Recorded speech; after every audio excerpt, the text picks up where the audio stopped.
हर हर महादेव। जय गुरु जी, शुक्राना गुरु जी, अनंतम अनंतम शुक्राना।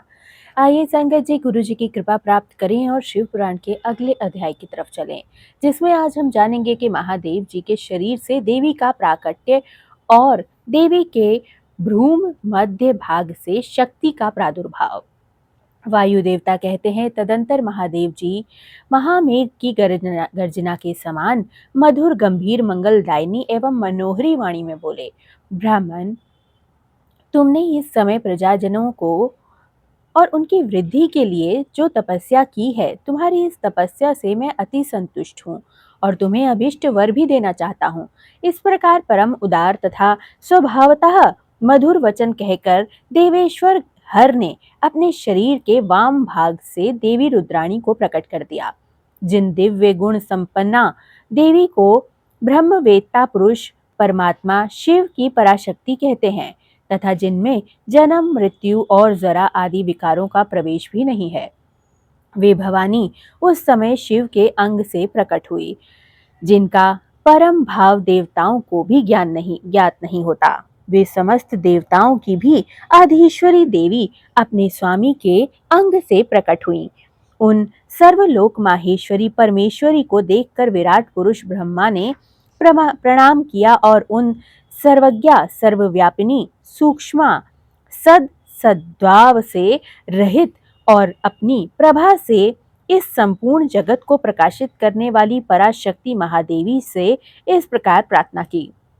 ब्रह्मा जी बोले, सर्व जग जन्मिनी देवी महादेवी जी ने सबसे पहले मुझे उत्पन्न किया और प्रजा की सृष्टि के कार्य में लगाया। इनकी आज्ञा से मैं समस्त जगत की सृष्टि करता हूँ, किंतु देवी मेरे मानसिक संकल्प से रचे गए देवता आदि समस्त प्राणी बारंबार सृष्टि करने की बढ़ नहीं रहे हैं, अतः वो बढ़ नहीं पा रहे हैं। अब मैं मैथुनी सृष्टि करके ही अपनी सारी प्रजा को बढ़ाना चाहता हूँ। आपके पहले नारी कुल का प्रादुर्भाव नहीं हुआ था, इसलिए नारी कुल की सृष्टि करने के लिए मुझ में शक्ति नहीं है। संपूर्ण शक्तियों का आविर्भाव आपसे ही तो होता है, अतः सर्वत्र सबको सब प्रकार की शक्ति देने वाली आप वरदायिनी माया देवेश्वरी से ही प्रार्थना करता हूँ। संसार भय को दूर करने वाली सर्वव्यापिनी देवी, इस चराचर जगत की वृद्धि के लिए आप अपने एक अंश से मेरे पुत्र दक्ष की पुत्री हो जाइए। ब्रह्म योनि ब्रह्मा के इस प्रकार याचना करने पर देवी रुद्राणी ने अपनी भौहों के मध्य से अपने ही समान कांतिमय एवं शक्ति प्रकट की। उसे देखकर देव देवेश्वर हर ने हंसते हुए कहा, तुम तपस्या द्वारा ब्रह्मा जी की आराधना करके उनका मनोरथ पूर्ण करो। परमेश्वर शिव की इस आज्ञा को शिरोधार्य करके वह देवी ब्रह्मा जी के प्रार्थना के अनुसार दक्ष की पुत्री हो गई। इस प्रकार ब्रह्मा जी को ब्रह्म रूपिणी अनुपम शक्ति देकर देवी शिवा महादेव जी के शरीर में प्रविष्ट हो जाती हैं। फिर महादेव जी भी अंतर्ध्यान हो जाते हैं। तभी से इस जगत के भीतर स्त्री जाति में भोग प्रतिष्ठा हुई है। इस प्रतिष्ठित हुई भोग प्रतिभा को और मैथुन द्वारा प्रजा की सृष्टि का कार्य चलने लगा। मुनिवरों, इससे ब्रह्मा जी को भी आनंद और संतोष प्राप्त हुआ। देवी से शक्ति के प्रादुर्भाव का यह सारा प्रसंग मैंने तुम्हें कह सुनाया। प्राणियों की सृष्टि के प्रसंग में इस विषय का वर्णन किया गया है।